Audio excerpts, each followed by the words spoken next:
Hey everyone, welcome to Packers Post-Game Chat, brought to you by JS Online and Packers News and Mr. LeRoy Butler's Facebook page and all his jillion of followers that he's got. Hey, I thought I actually saw you out on the field when Darnell Savage made that interception. That kind of looked like you. I wish I had hands like that. When he picked the ball out of the air.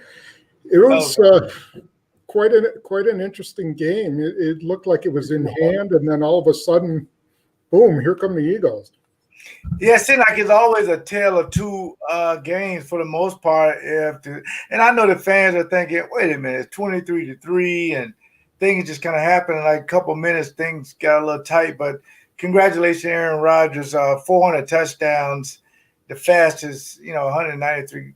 Game. That's amazing. I mean, it's truly, that's a lot of touchdowns. And I think for the most part, and I know MVP is something you media guys talk about, but it's something that will be remarkable when you just turn 37 years old. So Devontae Adams, thanks for that picture, Bill Schultz, our executive producer. That's a picture that I wanted because we love our teammates when we play together, but to know these kind of things, these kind of milestones, I thought it was tremendous. Because remember now, Pettit went for it on fourth down for him to get the first touchdown. That's the aggressiveness that the players like, Tom. And sometimes I think they say, well, they're gambling a little bit too much. But no, they only have one way of thinking. They keep their foot on the gas all the time. But as we just talked about, towards the end of the game, things start to get mad. A little away from them a little bit. But I was so glad they established a run with Aaron Jones and with that 77-yarder. That's what I've been wanting to see all year because you just kept seeing it.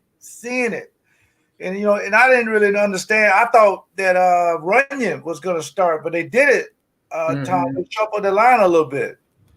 Yeah, they were worried about Fletcher Cox and having a rookie having to block Fletcher Cox, and that that turned out to be a pretty smart idea. Rick Wagner played pretty well, made a great block on the touchdown that Aaron Rodgers threw to Robert Tonyan.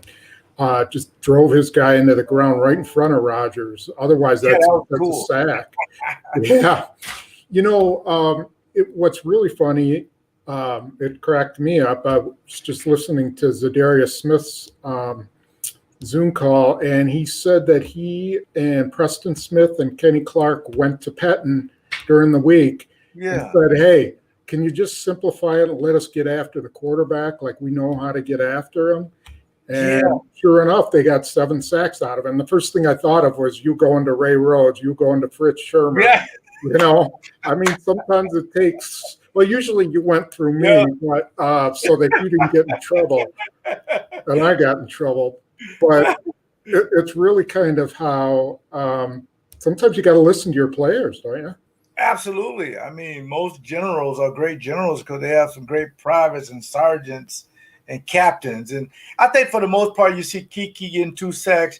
You saw that Rashad Gary get a sack and a half. And they really felt like, that Philly really didn't want to just run the football. Miles Sanders had 10 carries for 31 yards. Philly wanted to come in here and establish Carson Wentz. Remember last year when Philly came in here, they won, and Carson Wentz only threw it for 160 yards. Mm-hmm. So, as a matter of fact, they got Jordan Howard back, by the way. He had a couple carries. He was very significant last year. But if they were going to drop back and try to throw the ball, that's the strength of the Green Bay Packers. But there's always is some concerns. I mean, again, the 4th and 18 to 32-yard touchdown on double coverage, and that's the one. Those plays like that really gets under coach's skin because you're saying, well, fans are going to say, why are you playing so soft? Why are you playing a prevent? That prevents you from winning. And then, of course, the punt return. I don't know who the special team coach is, but I don't think he's going to sleep well because special team, they're so good that you cover up all these problems. Yeah, well, the punter isn't punting well. He's kicking low balls that are easy to return. And then, the return unit or the coverage unit is missing tackles. But let me say something about that. You mentioned that 4th and 18 touchdown. Yeah. And that was significant because they really weren't playing prevent in that. They were letting their pass rushers go after it. They weren't just containing Hurts in the pocket. And what I wanted to see after that was, okay, how are they going to play this now from now on? Are they going to get all conservative and let Hurts dink and dunk it down for the winning score? And they didn't. They let those guys get after him, and they ended up sacking him, which I thought was kind of a victory for the players in that, Pettin didn't quick go back to, okay, let's just play zone. He got beat by a scramble play. Yeah, he broke the pocket. Yeah. See, that's even better because if that's the case, it's worse. Because you would think if you rushing 4, you drop 7, how can he get behind 2 guys, especially your best cornerback, Alexander? That's a hit. That's a true head scratcher. Or why not play a spy if you got a quarterback who've already previously ran it? Yeah, I think they did. But that's just you remember 4th and 26. Yeah. Those plays like that, you really don't want those on film because you can't reward bad behavior. Just say it didn't happen. No, it happened, and then it kind of went into. Because sometimes coaches are caught between: do I just blitz and make a quick throw, come up and make a tackle, or do I play a zone? Some guys, rush 3. But I'm an advocate rush 4, but you got to keep him in the pocket. And if that's the case, you can't let a guy get behind you for a touchdown. Say they get a first down. Yeah. Get 32 yards. That's something we may look at that on 5 questions, X and O's this week. Because those are plays that if you don't get to the Super Bowl, that you really don't like those on tape. Yeah. And you made mention of the offensive line, and I thought this was really interesting. Aaron Jones said on his 77-yard run, play earlier, he had almost broken it. Fletcher Cox just got his ankle, right? Yeah. And so they kind of came back to that play, and they were expecting a pressure, but they weren't sure where it was going to come. And Billy Turner turned to Aaron Jones, turned back to him and told him, this pressure's coming here. So here's where you need to go. And sure enough, he just waited till Bakhtiari crashed down there. And boy, was there a big hole. I mean, that's just a veteran offensive line taking care of the back. And you see Bakhtiari out there leading the charge. You see everybody, MVS, who didn't have a great game, but he was blocking. He had a convoy of guys.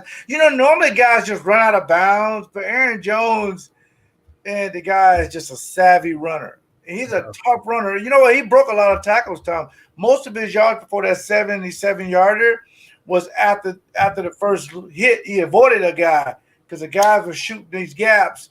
So, he got the game ball for me on the offense because the guy played a tough game. But, Jamal Williams, I thought, came in, was a good changeup and played physically. But if that's the best offensive line they have, then because you would think, Patrick didn't start the game. The start wasn't great. They pitched it to Aaron Jones, a fumble, get on it. Yeah. Then they got a sack. They only had three or four plays in the first quarter. I think Philly that first quarter had the ball 11 minutes. But eventually the Packers, who were number 1 in scoring offense, was able to get back on track. Yeah. And the biggest thing, we as observers keep looking for the perfect game. And they haven't played a perfect game. They do continue to score 30 points, which seems to be a recipe for victory. They've only lost. Yeah, they've only lost once when scoring 30 points. Yes. That was in overtime. Yep. And we are looking for that perfect game. And their schedule is such they're 3 games ahead with 4 to go in the North. Yeah. And they're essentially, pretty close to tied with New Orleans, a half game behind them. Mm-hmm. So, there's still a lot to do the rest of this season, isn't there? I mean, there's a lot to get done before they head to the playoffs. Oh, no question. Darrell Belbo took over, for Matt Patricia up in Detroit. We know Darrell Belbo used to quarterback with the Badgers. He won a Super Bowl out there with Russell Wilson, the offensive coordinator. That was a big win for them to go into Chicago. So we'll be talking about Detroit this week because they go to Detroit. And the Packers in the Detroit, for some reason, have some good games up there. So we'll put that down later. But for them to go in there, now they're in position, okay? Now I know Minnesota won, but now they're in position to try to fight for a playoff burst based on how these last 4 games. I mean, that's something to motivate a team. And if you're Chicago, that's not a good look. Right. And you got to try to win your home games. But Detroit, I thought looked good, Tom. I really did. I thought they looked good. But it just seemed like to me, special teams miss extra points. Mm-hmm. That really is because I know what most fans are thinking. Super Bowl. If the special teams keep you from winning the Super Bowl, the fans are going. Because we've been getting questions about it, all night. That, and I tweeted about it. Maybe Scott need to go down to the tackling dummy. Mm-hmm. That's like the second time, and Bill has a great picture of him. Actually, has 2 of them. That Scott, they got to teach him to be more aggressive towards the runner and use the line. Because who knows? Maybe that winds up being a field goal instead of a touchdown. Exactly. Yeah, I mean, because they gave up 278 total yards. If you do that, you're going to the Super Bowl. I mean, they only gave up like 100, a little bit over 100 rushing total. You get 7 sacks, and got an interception for the second consecutive week. The defense is playing great, but all that kind of and that's what Detroit is going to be looking to exploit. We have an opportunity. So a lot of this stuff got to get cleaned up. But for me, a win is a win because I'm going to tell you something. Nobody expect, the Giants to beat, Seattle. No. You're thinking, wait a minute, every week it's an upset somewhere. So Packer fans, you got to be happy that you beat a bad team and store that win. I mean, because Matt LaFleur in 2 years, man, this guy wins a lot of games. But I know people want to fast forward to this movie and get to the ending and see whether or not you go to the Super Bowl, but you can't. You got 4 more weeks left. Yeah. And last thing, were you disappointed you didn't get to see Tavon Austin today? Not necessarily. I don't want a guy to come in that quickly and he pull a hamstring or something. Because guess what? Tyler Irvin got hurt again. Yeah, right. Because looks like a genie. And he's just like, I need to get him just in case. And now it'll work out for you. So, I don't want to rush him when he's ready. I think it'll be a good surface, though, when they go up to Detroit. That'll be a good surface to unleash him on. Yeah. So I'm very excited, very, very excited. Because I think he will help the special teams a lot. Yeah. Yep, they can get him on punt returns. That'll be big. Yeah. All right. Well, I hope you enjoyed our post-game. I feel bad for MVS, though, man. I really do. I got to get him some of my game day brats. That's got to be it. It's got to be something where consistently, they had a couple drops today, after getting the death threats and the fumbles, and that play they end up punting on that series. So he's a big play guy. You got to come up with that. There's only a few guys I think who can be really good body catchers. Antonio Freeman was a really good body catcher, but most guys can't. It's you wait till it hits your arm like that and it's too late, and he was trying to body catch. I don't know that you could have caught it like this. Just catch it anyway. It's hard to get your third receiver or second receiver the way you don't know if he's going to catch it or not. Yeah. You got to be consistent about that. And I give the Packers a lot of credit. They've been sticking with him. Mm-hmm. He hasn't had a catch the last few games, but they still put him out there. So, but long as number 17 is healthy, who cares? Now that is a pair of hands. Those are clamps. The way he clamped down on the ball, that deep one from the end zone, that's just Yeah. highlight film. That's just Yeah. special. So We'll talk about Devontae Adams because he always rips up Detroit this week. But before we get out of here, I want to thank a few people. Again, I want you please go to GameDayBras.com and check out my brats.